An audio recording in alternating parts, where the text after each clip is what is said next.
سلام تعني حبلي كورات فتوات تخطتلتي مدب سابوين تايمس لمون كم تلمود نز ساعات الزحرنا يوم حصرتن اوانا ونزلنا مزينات حيزنا لكم مسينا لنا نسنا مكتالكم نقدم فلما عندنا تطمنا بكم كنبل ايرترا اب قد عسب تاريخ وز تفحال السممعنت فتسيما 4 كيلو اب كبيد وطرن سقاتن اتيلهم كاب عسب بتوساخي ايتوبيا بانفس جيبوتين ترخبو زنبرت ودب ماين ماي زترف سممعنت مخوان تغليصلهم ازي تاريخ استفحل السممعنت اب قرن افريكا كبيد وطري وليد يركب زرزرو كسمعوا يخم بخالي وغندما اب تግራይ አጋጢሙ ዘሎ ድርቅ ንምምካት ዝግበር ዘሎ ርብርብ ተጠናኺሩ ቀጽል ይርከብ ትግራይ አታቶ ካብ ዘላ ከቢድ ዝተፍሐለ ዓዘቕት ንኽትወጽም ሓድነት ህዝቢ ትግራይ ክምለስ ዝግበሉ እዋናው ግዜ ስለ ዝኾነ ንጽባሕ ዘይበሃል ገዛዩ ምዃኑ እውን ተጠቂሱሎ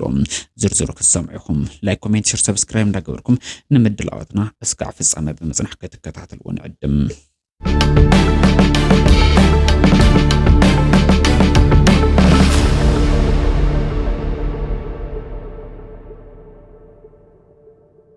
بسانكي ورهر صنتات كابه مربطو تمزابيلو فقود قداد كندا تسقعوه بحسرة مقبل مدحانيتن بتميتن حمامن نموتن برساتن تقالع زركب تمزابل حزبرم كابه موت كنادحنو بحادنت كوينا كنرباربي قبا قبل محابر تقارو سمين أمريكا تصويعم زي تمزابل حزبنا بقولتفنا بمربطو كملسم بتميتن حمامن كودا مليو كتصنت زقبر زلو وديت محابر ساب تقارو سمين أمريكا بتر إنا خوننا زمس أيو قبل زي تقاس انتخون كلهم مسرتاو طلبات كملاسون جزاءاتاو حدነት ትግራይ እውን ከረጋገጽ ጻውዒ ታሪቡሎም ብፍላይ ተመዛበልቲ ወገናትና አበ ግዛዊ መጽለሊኦም እናኻለው በአዛብ ተበሊኦም ዝብል ወረንተን ሰምዕን በሚዲያታት እንተንሪዮ አዝዩ ከቢድን መንባር ዘጽልዕ ኩነታት ይዝበለ ማህበር ተጋሩ ሰሜን አሜሪካ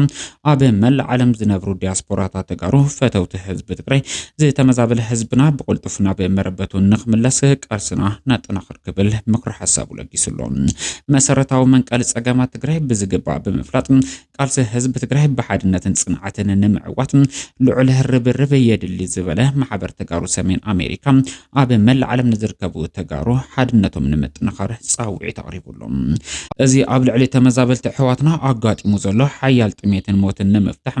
ህጹጽ ሓገዝን ንምብጻሕ ዘላቕ መፍትሒ ንምንዳይ ከምቲ ናይ ሕሉፍ መኸተ ግዜ ዝነበረና ስጡም ሓድነት ተጋሩ ሒዝና ብዝበለጸ ተጠናኺሩ ከም ዝቕጽል ማሕበርና ሙሉ እምነት አለው ዝበለ ማህበር ተጋሩ ሰሜን አሜሪካ መሰረታው ጸገማት ተመዛበልትና ንምፍታሕ ተመዛበልቲ ብውሕስን ብኽቡርን መንገድ ጸጥቶም ተሓልዩ ናብ መረበቶም ንኽምለሱ አድላይ ዝኾነ ሓገዝ ክግበረሎም ጸዊዕምሎም ስለዚ ስቃይ ተመዛበልትና ያክል ያብቅዕ ብዝብል መሪ ሐሳብ ተመዛበልትና ክሳዕ ዝምለሱ በወረርተ ተወረሩ ዝርከብ ግዛት ትግራይ ናብ ንቡር ክሳዕ ዝምለስ ቃልስና ኣሕይልና ብዘይ ምቁራጽ ንብሔራዊ ረብሓታትን ሓቢርና ክንቃለስ ንጽውዕ ክብል ማህበር ተጋሩ ሰሜን አሜሪካ ኣብ ዘርግሖ መግለጽ ጸውዕሎም ግዚያው መምሕዳር ትግራይ ውዕል ፕሪቶሪያ በሙሉነት ከይተሸርሸረ በቁልጥፍ በመትግባር ንኽፍጸም ሓላፍነቱ ንኽዋጻ በጥብቅነት ተሓሳስብ ዝበለ እቲ ማህበር ውድብ ሕወሓትን ኣብ ትግራይ ዝርከቡ ተናሕንሕቲ ፖለቲካውን ውድባት ሲቪክ ማህበራት ብሔራዊ ረብሓ ህዝቢ ትግራይ ንምርግጋጽ ለመሆን ከም ትማሊ ሓድነቶም በመጥንኻር ምስ ህዝብኹም ብልቢ ደው ክትብሉ በጥብቂ ንላቁ ክብል ጸውዕሎም نجادو تجري أبى سجات كأتو غير كقطبة تجري نمدخم زسرح زل شرحي أين قبلون كبلو نجادو كتم عدقرات كليسام توم نجادو بزعلتي كايد وابزلو حاضر أو زتم قد مخينات بجلا نجادو زتوسد لقحم ولدن ناي ولدن كسعاتن كخفلو زجبر زل صاطم تجري بتزجات أمنا الدم وكينات زبس حنا عنوتن جحلتن حزي زلت تكونتات أبى جمة زيت ويكبلو أرديم لهم بتوسخي فيدرال منجستي قبل على تجري زفتر زله زي تفلالي صوتات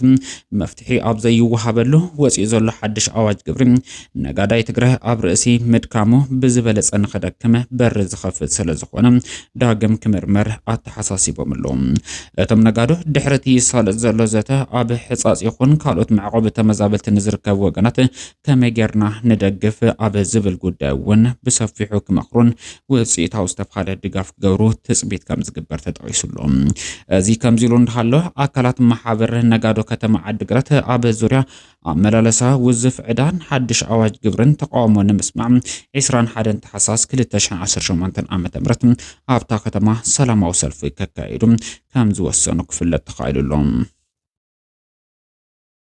ኣብ ከተማ አላማጣ ብሽም ኮማንድ ፖስት ዝንቀሳቀስ ዘሎ ጉጅለ ብልጽግና ኣብ ስራሕቲ ጸጥታ ዘይኮነስ ኣብ ናይ መንነት ቅየራ ስራሕቲ ተጸሚዱ ከም ዝርከብ ተገሊጹሉ። ሕዚ እውን ዞባ ደቡብ ትግራይ ብውስን ከባቢታት ብኮማንድ ፖስት እንዳተመሓደሩ ዝርከቡ እንትኾኑ እዞም ከባቢታት መንነት ንምቅያር ብሓይልታት ስርዓት ብልጽግና ብፍላይ ድማ ብኣመራርሓ ሰራዊት ምክልኻል ኢትዮጵያ ብዕቱብ ይስርሐሉ ከም ዘሎ እዮም ዝጥቀሱ። ከም ዝፍለጥ ስምምዕነት ፕሪቶሪያ ስዒቡ ተመዛበልቲ ዞባ ደቡብ ትግራይ ናብ መረበቶም ክምለሱ ዋላ እኳ እንተተገበሩ መንነቶም ንምቅያር ግን ብሽርሒ ይስራሕ ከም ዘሎ እዩ ዝጥቀስ ዘሎ። ኮማንድ ፖስት ብዝብል ሽርሒ ህዝቢ ኣገልግሎት ብዕቱብ ከይረክብ ኣብ ዝተፈላለዩ ጉዳይ ድማ ጉዳይ ትግራዋይነት ንኸይልዓል ኣብዚ ጉዳይ ምንቅስቃስ ንዝገብሩ ኣካላት ድማ ብዝተፈላለየ መንገዲ ምቕፃዕን ምእሳርን ካብ ከባቢ ምብራር ዝመሳሰሉ ተግባራት ይፈጽም ከም ዘሎ እዩ ካብቲ ከባቢ ሕዚ ዝበፅሐና ሓበሬታ ዘመላኽት። በዚ መንፅር ኣብቲ ኣብ ለመጣን ከባቢያን ኮማንድ ፖስት ዝግበር ዘሎ ሽርሒ ጉጅለ ብልጽግና ንምእላይ ኣድላይ ዝተባሃለ ስጉምቲ ክውሰድ ከም ዝግባእ እንዳተጠቐሰ ይርከብ። ኣብ መወዳእታ ሕዚ ናብ ዝተሰምዐ ሰበር ዜና ክነስግረኩም። ኤርትራ ንግብፂ ወደብ ዓሰብ ከም ዝፈቀደት ተጠቂሱ። ግብፂ ኣብ ወደባት ዓሰብን ጅቡቲን ወደብ ንምህናፅ ስምምዕነት ከም ዝተፈጸመ እዩ ዝተጠቀሰ። ጋዜጣ ዘ ናሽናል ከም ዝሓበሮ ግብፂ ምስ ኤርትራን ጅቡቲን ወደባት ንምህናፅ ስምምዕነት ከም ዝተፈራረመት እዩ ዝሓበረ። እዚ ስምምዕነት ግብፂ ምስ ጉዳይ ኣባይ ተታሒዙ ምስ ኢትዮጵያ ኣብ ዝኣተወቶ ምስ ሓበ ኣብ ልዕሊ ኢትዮጵያ ዘለዋ ፀቕጢ ንምሕያል زعل كم زخرون تتقيسلهم نتفص أما قربا زخونو منجطات بمتقاس اتتصبصب كم زردهم قبسي بزحنا ميديا شفان بزيتو حاون بمستراو منقدن مسكلتين حاجرات زفرمتو سممعنات عقم ودب عسب إيرترا ودب الدورالي جبوتي كتلمع مخوانايو زتتقسم كلتيون ودبات أبد أو كفال كيح بحري تقع مصابب بابه المندب زركب مخانم زتقاس اتتصبصبه جبوتن إيرتران قرابة إثيوبيا مخانن طرح زيخونم إثيوبيا مبزحتو أقحتا اتتولو بودبه دورالي مخانون أزخاخيرولهم اتتصبصب قصيلو دما قبسي أب كيح بحري لعلي 3 كيلومتر جماجم بحر زلون ناتين قيح بحري مسب ميديترينان زراخب مترب سويز اتقصصر حاجريا دحر مبال كم إثيوبيا زعمسلا ودب زيبلن حقرات ناب قيح بحري نمبصح زغبرو زلوا صعرتات بتدغاغامي كتقاوم مصنحه ازخاخيرولهم ذا ناشونال اب سبسابو حزي بزح زي تبخللو مس إيرترا زي تغبر سممعنت قدم ورحم بريزيدنت إساياس أفورقي اب كايرو عدت اب زغبرلوان كم زي تفصمه افليطلهم مس جيبوتي ግን بالعلو تبسلطان درجه كم زي تفرميو ززخاخرم እዚ ስምምዕነት ግብፂ ምስ ክልቲአን ሃገራት ዘለዋ ድልድል ወተሃደራውያንን ፖለቲካውያን ርክባት መሰረት ብምግባር ኣብቶም ወደባት ወተሃደራዊ ምንቅስቃስ ንምግባር ዘኽእላ ምዃኑ እትጸብጻብ ወሲኹ ተቐይሱሎም። እዚ ዜና ኣብ ፖለቲካ ቀርን ኣፍሪካን ጸጥታ ቀይሕ ባሕሪ ዓቢ ጽልዋ ክህልዎ ከም ዝኽእል ይግመት ክብል ዝጠቐሰ እንትኸውን ብፍላይ ድማ እዚ ስምምዕነት ንኢትዮጵያ ንምክባብ ዝግበር ዘሎ ስትራቴጂካዊ ስጉምቲ ከም ዝኸውን ዝፍለጥ እዩ ክብል ይጠቅስ። ግብፂ ምስ ኤርትራን ጅቡቲን ወተሃደራውያንን ኢኮኖሚያውን ስምምዕነት ምፍራም ንኢትዮጵያ ኣብ ዞባዊን ፖለቲካውን ንበይና ንምግንጻል زعلم مخوانون يتقسم